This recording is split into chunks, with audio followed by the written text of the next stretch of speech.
The morning sun peeked through the kitchen windows of a well-kept suburban home where the aroma of fresh coffee filled the air.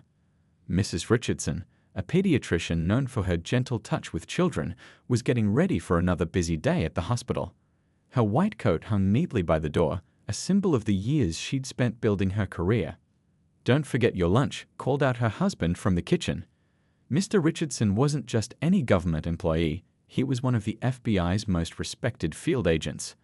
Their love story had begun 10 years ago at a charity event, where they bonded over their shared passion for community service and justice. As she gathered her things, Mrs. Richardson caught a glimpse of herself in the hallway mirror. Her natural hair was styled professionally, and her outfit was crisp and clean, a habit she'd developed early in her career. Being one of the few black female pediatricians in her hospital meant she always felt the need to present herself impeccably. The couple's morning routine was like a well-choreographed dance. He'd prepare coffee while she packed her medical files. She'd straighten his tie while he briefed her about the weather forecast.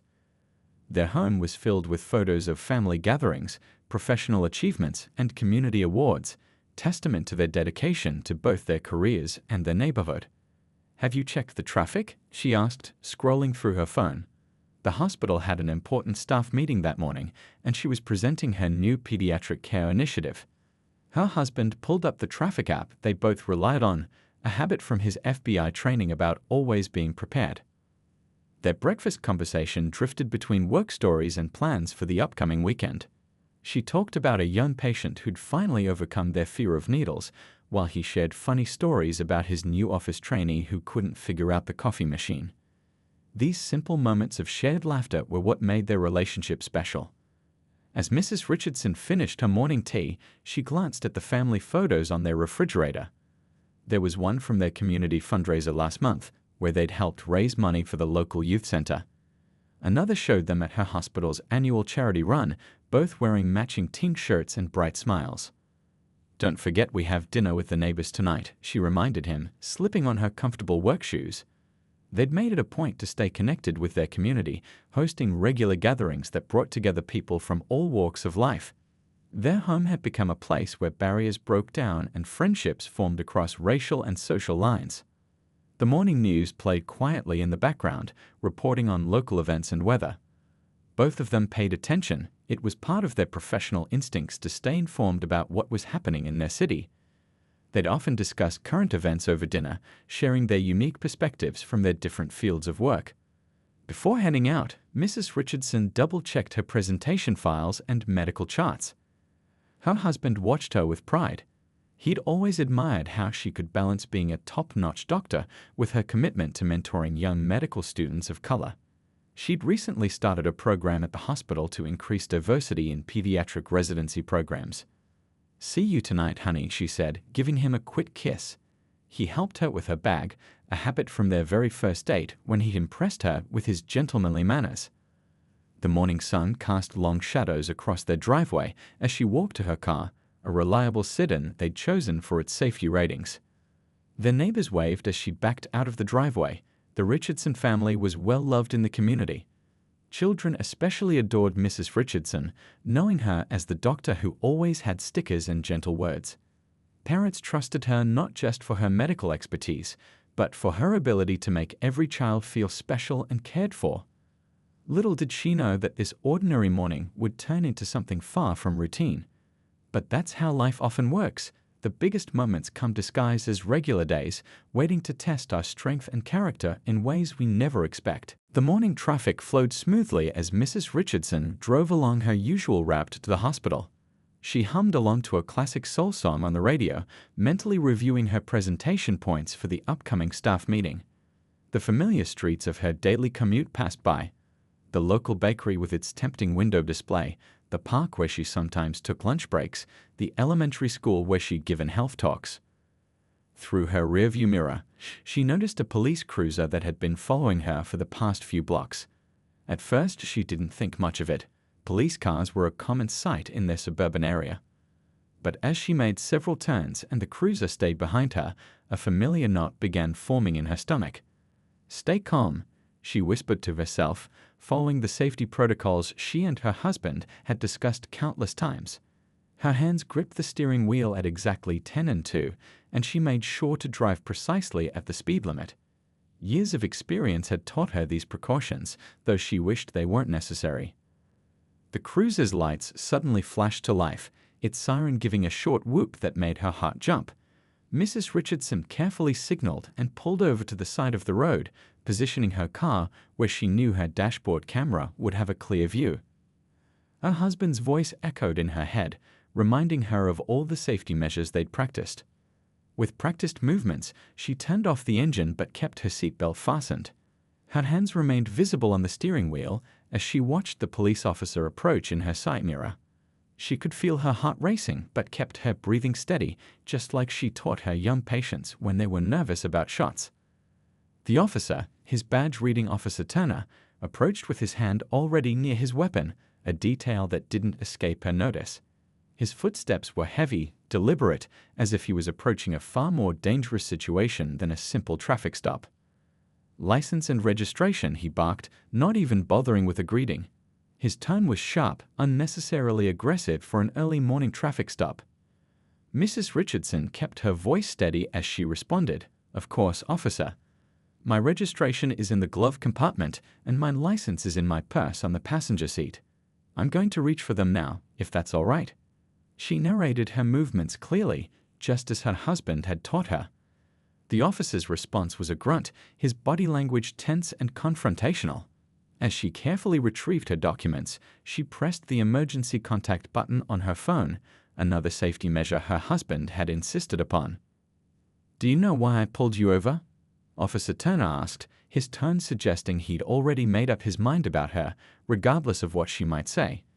Mrs. Richardson kept her voice professional, the same tone she used with difficult parents at the hospital. "No, officer, I don't. I was following all traffic laws and signals." The officer's lip curled slightly. "You made an illegal lane change back there." Mrs. Richardson knew this wasn't true. She'd been extra careful with her driving as always. But she also knew from experience that arguing wouldn't help. She kept her dashboard camera recording, grateful for her husband's insistence on installing it. "This is an awful nice car for this neighborhood," Officer Turner commented, his implication clear in his tone. "What do you do for a living?" The question was delivered with skepticism, as if he couldn't believe she could afford her modest sit-in legally. "I'm a pediatrician at Central Hospital," she replied calmly, watching as his expression shifted slightly, surprise, then disbelief, then something else. She'd seen that look before, the mental gymnastics some people did when their assumptions were challenged. The officer began asking for additional documentation, proof of insurance, hospital ID, even questioning whether she was heading to work in her current outfit, despite her professional attire and white coat visible on the back seat. Each question became more pointed, less related to any traffic violation. Mrs. Richardson maintained her composure, answering each question clearly while her phone silently sent her location to her husband. She thought about her patients waiting at the hospital, about the presentation she'd prepared, about all the mornings just like this one that had come before. As Officer Turner ran her information, she noticed another police car pulling up behind them. Her pulse quickened, but she kept her expression neutral. Years of medical training had taught her to stay calm in stressful situations, and she drew on that training now. What started as a routine commute had turned into something else entirely, a moment that would test her patience, her dignity, and ultimately lead to changes nobody in that quiet morning traffic could have predicted. But for now, she sat quietly, hands visible, mind clear, knowing that sometimes the best response to injustice is to document it carefully and handle it through proper channels. Mrs. Richardson's phone sat quietly on her lap, still recording as Officer Turner returned from his patrol car. The morning sun had risen higher, casting long shadows across her dashboard. She could see other cars passing by slowly, some drivers turning their heads to watch the scene unfold. Her hospital ID badge caught the sunlight, a reminder of the important presentation waiting for her. "Step out of the vehicle," Officer Turner commanded, his tone leaving no room for discussion. Mrs. Richardson's heart raced, but her voice remained steady. "Officer, may I ask why that's necessary? I've provided all my documentation, and I don't believe I've violated any traffic laws." The officer's face hardened. "I said, step out of the vehicle. His hand rested on his belt, a gesture that spoke volumes. Mrs. Richardson thought about her years of handling difficult situations at the hospital, how she'd learned to diffuse tension with calm words and steady presence. "I understand, officer," she replied, her voice clear enough to be picked up by her dashboard camera. "I want to comply with your request, but I'd also want to ensure my rights are protected. Would you please state the reason for asking me to exit my vehicle?" Her medical training kicked in, helping her maintain an even heart rate despite the adrenaline coursing through her system. She noticed more cars had stopped, passengers holding up phones. The second police car's lights continued flashing, creating a strobing effect that reflected off nearby windows. Mrs. Richardson thought about her young patients, how she taught them to be brave during scary procedures. Now she was drawing on that same courage. "You people always want to make things difficult," Officer Turner muttered, loud enough for the cameras to catch. "I could smell something suspicious when I approached your vehicle." This was a fabrication. Her car smelled only of the vanilla air freshener her husband had bought her last week. Mrs. Richardson's phone buzzed softly, a message from her husband. She didn't need to look at it to know he was on his way. Instead, she focused on documenting everything. "Officer, I respectfully disagree with your assessment. I'm a medical professional on my way to work, and there's nothing suspicious in my vehicle." The morning traffic had slowed to a crawl around them, creating an audience for what was quickly becoming a lesson in maintaining dignity under pressure. Mrs. Richardson thought about all the times she told her young patients about standing up for themselves, about being brave while still being respectful. "You're being uncooperative," Officer Turner announced, his voice rising. "This could go a lot easier if you just comply." The irony wasn't lost on her. She had complied with every legitimate request while maintaining her legal rights. She could see the second officer shifting uncomfortably by his car, perhaps sensing that this situation was escalating unnecessarily. More phones were recording now from passing vehicles and sidewalks. Mrs. Richardson kept her hands visible, her movements slow and deliberate. "Officer," she began again, her professional demeanor never wavering, "I want to cooperate fully, but I'd also need to ensure my safety and rights are protected. I've provided all necessary documentation, and I'm recording this interaction for both our safety." Her voice carried the same gentle authority she used when explaining complicated procedures to worried parents. The morning sun had fully risen now, illuminating the scene in harsh clarity. Mrs. Richardson could see her hospital in the distance, its windows gleaming. She thought about her waiting patients, about the young medical students she mentored, about all the people watching this scene unfold who needed to see that maintaining dignity was possible even in the face of injustice. A familiar vehicle appeared in her rearview mirror, not her husband's FBI car, but rather a police supervisor's vehicle. Someone had called it in, perhaps the uncomfortable second officer or one of the many witnesses. Mrs. Richardson felt a small measure of relief, but kept her guard up. Her phone continued recording as more messages came in from her husband. She thought about their dinner plans with neighbors, about the community they'd built, about all the ways they'd worked to bridge gaps and build understanding. This moment, as difficult as it was, would become part of that larger story. Through it all, Mrs. Richardson maintained her composure, a living example of the advice she often gave her young patients, that true strength isn't about showing force, but about maintaining your dignity and principles even when others try to take them from you.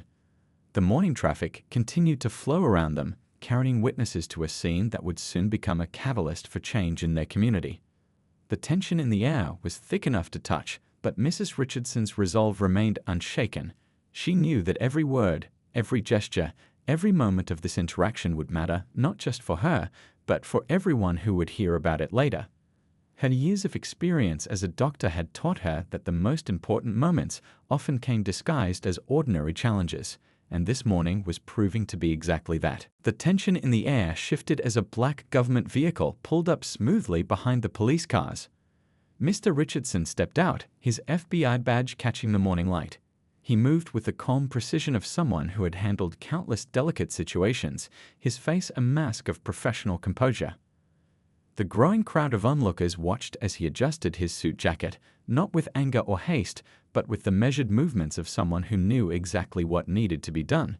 He took in the scene before him, his wife's car, the two police vehicles, Officer Turner's aggressive stance, and the multiple phones recording the incident. "Good morning," he called out, his voice carrying the weight of authority without aggression. He held his FBI credentials up as he approached, making sure both officers could clearly see them.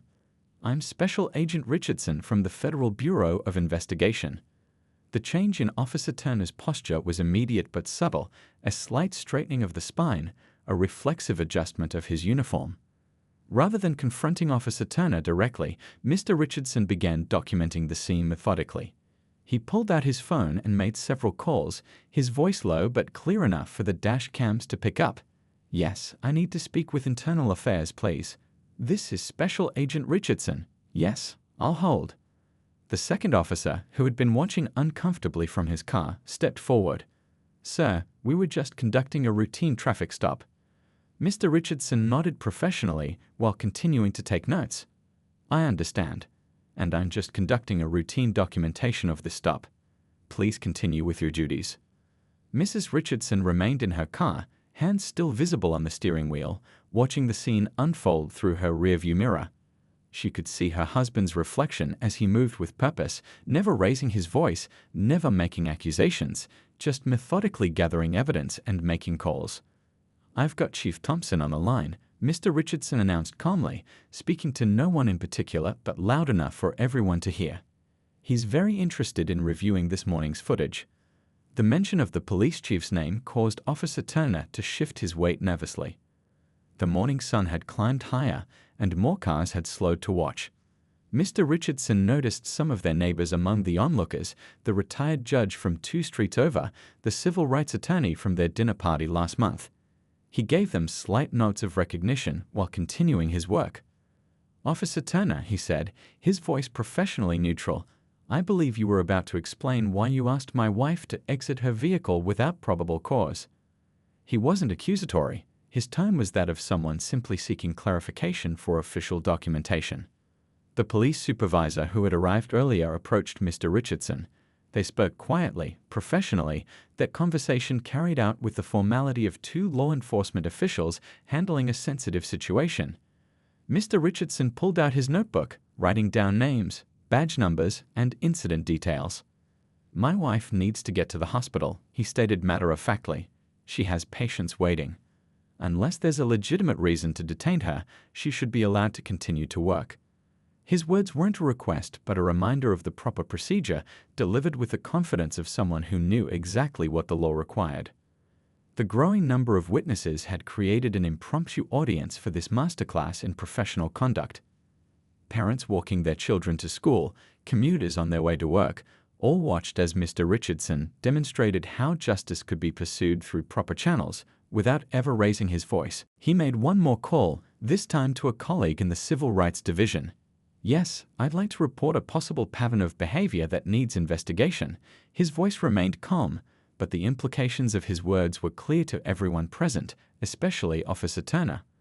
The morning breeze carried snippets of conversation from the gathered crowd, whispered observations about how Mr. Richardson's calm professionalism was more powerful than any angry confrontation could have been. He continued his documentation, occasionally glancing at his wife with reassuring nods. Mrs. Richardson watched as her husband transformed what could have been an explosive confrontation into a lesson in procedural justice. This was why they worked so well together, her patience complementing his methodical approach, both of them fighting injustice in their own ways. Finally, Mr. Richardson approached his wife's car window. "The officers are going to provide you with an incident report number," he said loudly enough for the cameras to catch. "We'll need it for the official documentation." His voice softened slightly as he added, "Your patients are waiting." The morning had become a powerful demonstration of how to fight systemic problems with systematic solutions. Mr. Richardson hadn't just defended his wife. He created a documented incident that would become part of a larger push for accountability and change. And he'd done it all without ever losing his professional demeanor or raising his voice. The police station buzzed with unusual activity in the days following the traffic stop incident. Officer Turner sat in the Internal Affairs office, his confident demeanor from that morning notably absent. The walls were lined with commendations and integrity pledges, ironic backdrops to the scene unfolding within. "Let's review your body camera footage again," said the Internal Affairs investigator, her tone professional but firm. The video played on the screen, showing the incident from yet another angle. Officer Turner shifted uncomfortably in his chair as his own voice filled the room, each questionable comment and unnecessary escalation now preserved in high definition. Down the hall, Mr. Richardson sat with the police chief and several department heads, spreading out a thick folder of documents. "This isn't just about one traffic stop," he explained, pointing to a pattern of similar incidents. "We'd found 17 comparable stops in the past 3 months alone, all following the same troubling pattern." The chief leaned forward, examining the statistics. Traffic stop data filled page after page: times, locations, demographic information, and outcomes. The numbers told a story that couldn't be ignored, especially now that it was being presented by a federal agent with a personal stake in the matter. Meanwhile, at the hospital, Mrs. Richardson was receiving an unexpected flood of support. Other doctors, nurses, and even patients had heard about the incident. "The same thing happened to my sister," one nurse confided during a coffee break. But she didn't have anyone to help her document it properly. Back at the station, the investigation widened. Officer Turner's dashboard camera footage from previous months was under review. The technical team discovered that his body camera had been switched off during several crucial moments in past encounters, a violation of department policy that had somehow gone unnoticed until now. "Your record shows a concerning pattern," the Internal Affairs investigator continued, sliding another folder across the desk. "Multiple complaints filed, but none fully investigated. That changes today." Officer Turner's face remained stoic, but his fingers drummed nervously on his knee. In another office, the department's training coordinator was meeting with Mr. Richardson. "We need to overhaul our entire approach," the coordinator admitted, spreading out current training materials. "These protocols are outdated, and clearly they're not preventing biased behavior." The local news had picked up the story, though not in the way many expected.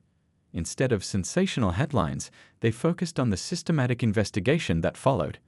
"FBI agents' response to racial profiling leads to department-wide review," read one headline, accompanied by statistics rather than dramatic photos. Community leaders began reaching out. The president of the local police union requested a meeting with both Mr. and Mrs. Richardson. "We need to address this head-on," he acknowledged during their discussion. "Our officer's conduct reflects on all of us, and we can't ignore when that reflection shows something troubling." Officer Turner's personnel file grew thicker as more citizens came forward with their own stories. Each account was carefully documented, categorized, and added to the growing investigation.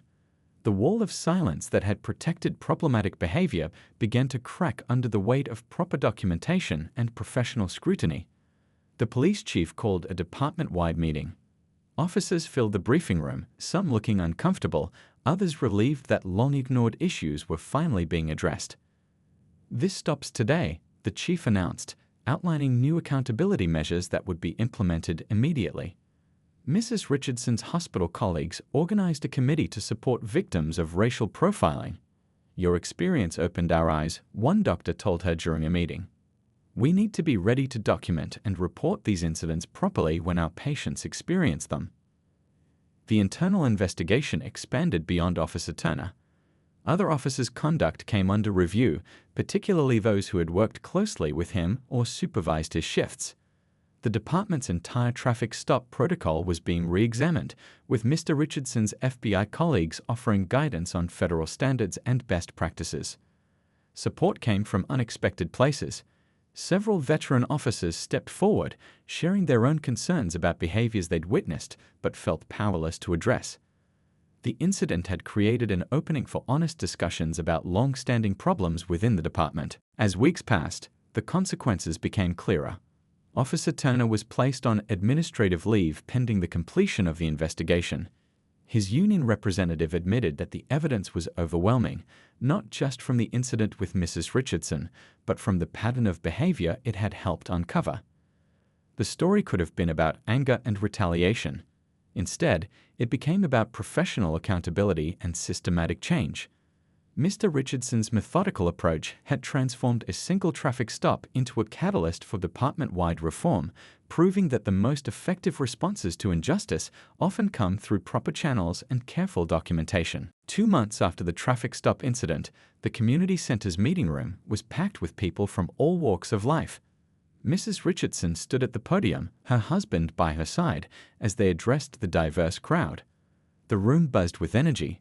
Police officers, community members, local officials, and activists all gathered together. "We're not here to point fingers," Mrs. Richardson began, her voice carrying the same gentle authority she used with her young patients. "We're here to build bridges and create lasting change." The crowd listened intently as she shared her story, not with anger, but with hope for a better future. At the back of the room, several police officers who had initially been skeptical of the reform efforts nodded in agreement. One of them, a veteran officer with 20 years on the force, had become an unexpected ally. "I've seen too many good officers stay quiet about bad practices," he shared during the discussion. "That ends now." The police chief stepped forward, holding up a thick document. "This is our new training program," he announced. Developed with input from community members, civil rights experts, and our own officers. The program wasn't just about avoiding bias, it was about building genuine connections with the community they served. Mr. Richardson presented data from the past 2 months. Traffic stop statistics showed promising changes, with complaints down by 40% and positive community interactions up significantly. "This isn't about targeting the police," he explained. "It's about helping good officers do their jobs better while identifying those who shouldn't wear the badge." The meeting broke into workshop groups, each tackling different aspects of community police relations. In one corner, officers and residents role-played traffic stops, with civilians offering perspectives the officers had never considered. "I never realized how intimidating it feels," one officer admitted after experiencing a stop from the civilian side. Mrs. Richardson moved between groups, sharing her medical perspective on trauma and stress responses. Her experience as a pediatrician added valuable insight into how fear affects behavior, knowledge that helped officers understand why some community members reacted the way they did during police encounters. The local police academy invited both Mr. and Mrs. Richardson to help revise their training curriculum. "We need cadets to understand the community they're serving," the academy director explained. "Real stories and real experiences make that understanding possible." A community oversight committee was formed, with representatives from various neighborhoods, professions, and backgrounds. They would review police practices, suggest improvements, and ensure transparency. The committee wasn't about punishment, it was about partnership. The changes rippled outward. Other police departments in neighboring cities began requesting information about the new training programs. Mrs. Richardson's hospital started offering workshops on documenting and reporting civil rights violations, helping medical professionals better support patients who experienced discrimination. Mr. Richardson's FBI colleagues provided resources and support, helping to create a model program that could be replicated in other communities. "What happened here isn't just about one incident or one department," he explained during a training session. "It's about creating a template for positive change." Local schools invited officers to participate in community dialogue sessions with students. These weren't the old-style scared straight talks. They were honest conversations about rights, responsibilities, and mutual respect. Mrs. Richardson often attended these sessions, helping to facilitate discussions between young people and law enforcement. The police department's internal culture began to shift. Officers who had previously stayed silent about misconduct felt empowered to speak up. The blue wall of silence was being replaced by a culture of accountability and professional pride. "Good officers have nothing to fear from accountability" became a common saying in the department. Community members noticed the changes. Traffic stops became more professional, with officers clearly explaining their reasons and respecting citizens' rights. The number of complaints dropped, while positive interactions increased. Trust, though still fragile, was being rebuilt step by step.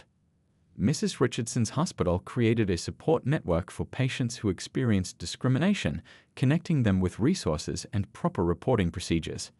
"Healthcare providers are often the first to see the effects of systemic problems," she explained to her colleagues. "We have a responsibility to help address them." The story of what happened that morning became part of the police academy curriculum, not as a cautionary tale, but as an example of how proper procedures and professional responses could lead to positive change. New officers learned that their badge came with both power and responsibility. As the community meeting drew to a close, people lingered to share stories and exchange contact information. The room buzzed with energy and hope. What had started as a tense traffic stop had transformed into a movement for positive change, proving that sometimes the best response to injustice is to build something better. 1 year after the traffic stop incident, the community gathered in the renovated town hall for a special ceremony. The room was filled with familiar faces: police officers, medical staff, community leaders, and everyday citizens who had become part of this remarkable journey of change. Mrs. Richardson stood at the podium, looking out at the diverse crowd. Her husband sat in the front row, along with the police chief and several community leaders.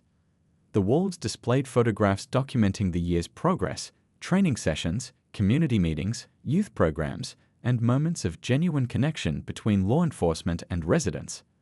"A year ago, I was just trying to get to work," she began, her voice carrying easily through the packed room. "I never imagined that morning would lead to all of this." She gestured to the newly published police department guidelines, which had become a model for other cities across the state. The police chief stepped forward to share the latest statistics. Traffic stop complaints had dropped by 75% over the past year. Community satisfaction with police interactions had risen significantly. But more importantly, there were stories behind these numbers, real changes in how officers and citizens related to each other. A young patrol officer raised her hand to share her experience. "The new training program changed how I approach every interaction," she explained. "Now I understand that each traffic stop is an opportunity to build trust, not just enforce laws." Several other officers nodded in agreement. The hospital where Mrs. Richardson worked had implemented its own changes. They'd created a comprehensive reporting system for patients who experienced discrimination in any setting. Medical staff were trained to document incidents properly and connect patients with appropriate resources. Mr. Richardson's methodical approach had spread beyond their community. Police departments from neighboring cities regularly sent officers to observe their training programs. The FBI had taken notice too, using their success story to promote similar reforms across the country. The Community Oversight Committee, now in its first year, had become a model of cooperation. Regular meetings between police and community members had transformed from tense confrontations into productive discussions. "We're not just talking at each other anymore," one committee member observed. "We're actually listening." Local schools had embraced the change too. The old Drug Awareness Week had been replaced with Community Connection Week, where students, teachers, and law enforcement came together for honest conversations about rights, responsibilities, and mutual respect. A group of high school students presented their project, a documentary about the community's transformation. Their interviews captured how perceptions had changed on both sides. "I used to be scared when I saw a police car," one student admitted in the film. "Now I know most officers are here to help." The retired judge who had witnessed the original incident stood to share his thoughts. "What impressed me most," he said, "was how this couple turned a potential lawsuit into an opportunity for real change. They chose to build rather than destroy." Mrs. Richardson's young patients had noticed the change too. During checkups, children would often tell her about positive interactions with police officers at school or in their neighborhoods. "Remember when you were scared of shots?" she would tell them. "Sometimes the things we fear just need to be understood better." The police department's training center had been renamed the Community Bridge Academy, reflecting its new focus on building connections between law enforcement and residents. New recruits learned that their success would be measured not just by arrests and citations, but by positive community interactions. Mr. Richardson shared updates from other cities that had adopted their program. "Change is spreading," he reported. "Other communities are learning that accountability and support aren't opposites, they're partners in creating better law enforcement." The ceremony concluded with the announcement of a new scholarship program funded by community donations. It would help local students pursue careers in law enforcement, medicine, or community service. This way, Mrs. Richardson explained, "We're not just fixing problems, we're building a better future." As people mingled after the ceremony, the atmosphere was noticeably different from a year ago. Officers chatted comfortably with residents. Former skeptics shared success stories. Young people talked about joining the police force to be part of the positive change. That morning traffic stop could have been just another negative statistic. Instead, it had become a catalyst for lasting change, proving that when people choose to respond to injustice with wisdom and determination, they can transform their community. The Richardsons had shown that sometimes the best way to fight systemic problems is to build systematic solutions. As the evening wound down, Mrs. Richardson looked at the wall of photos documenting their journey. Sometimes, she told a group of young medical students, the worst moments can lead to the best changes if we're brave enough to handle them the right way.